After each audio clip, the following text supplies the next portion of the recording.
How do you know if the stranger you pick up is already dead? How do you know if the road you travel is not just asphalt, but a bridge between our world and the next? This is the legend of the White Lady. A story so powerful, it has been told on every continent, in dozens of languages. And it always begins the same way with a driver, alone on a dark road. Picture it. A young man named James is driving home late. The clock has just passed midnight. His headlights illuminate a figure up ahead, a woman in a flowing white gown, standing perfectly still by the shoulder.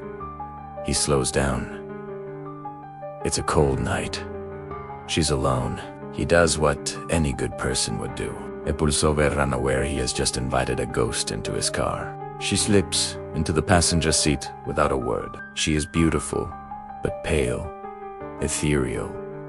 She gives him an address, a house, just a few miles up the road and staring out the window.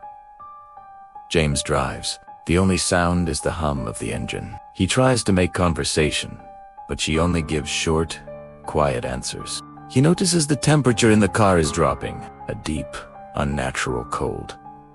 He turns up the heat, but it does nothing. A sense of dread begins to crawl up his spine. He looks over to ask if she's okay, and his blood runs cold. The seat is empty. She is gone, vanished into thin air.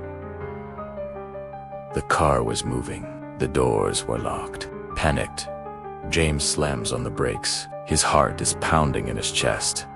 Was it a dream? A hallucination? Shaken to his core, he decides to finish the journey. Ast Kono. He drives to the address she gave him.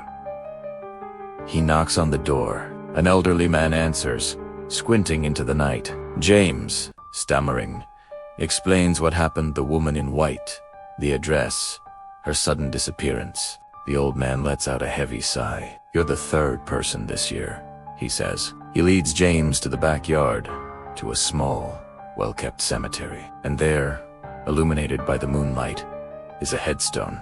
The name on the stone is the name the woman gave, and the date of her death was 10 years ago, to the very night. She was killed on that very road, on her way home from a wedding. She was buried in a wedding dress. But this isn't just one story from one town. This is a global epidemic of the afterlife. In Mexico, she is La Llorona, the weeping woman who wanders near rivers, mourning her drowned children. In Germany, she is the ghost of a countess who searches for her lost love.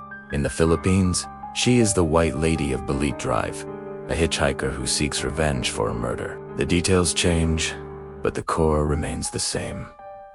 A woman in white, a tragic death, and an endless, lonely journey on the roads of the living.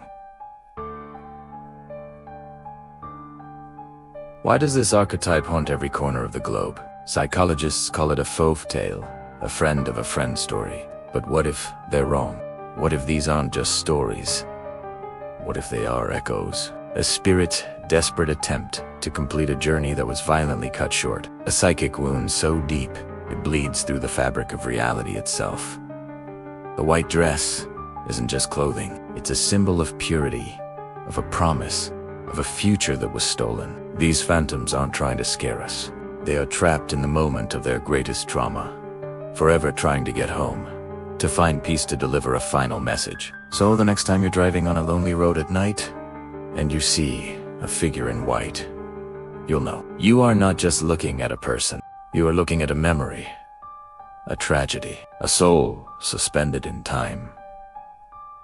And you have a choice, to slow down or to drive on. But remember, every legend, no matter how terrifying, begins with a simple, human act. An act of kindness for a stranger in the dark. This story was brought to you by Dreammarch Chronicles. We believe that every legend hides a deeper truth, and every shadow deserves a story. If you're brave enough to explore the unexplained with us, subscribe and hit the bell. Our next march into the unknown is just beginning.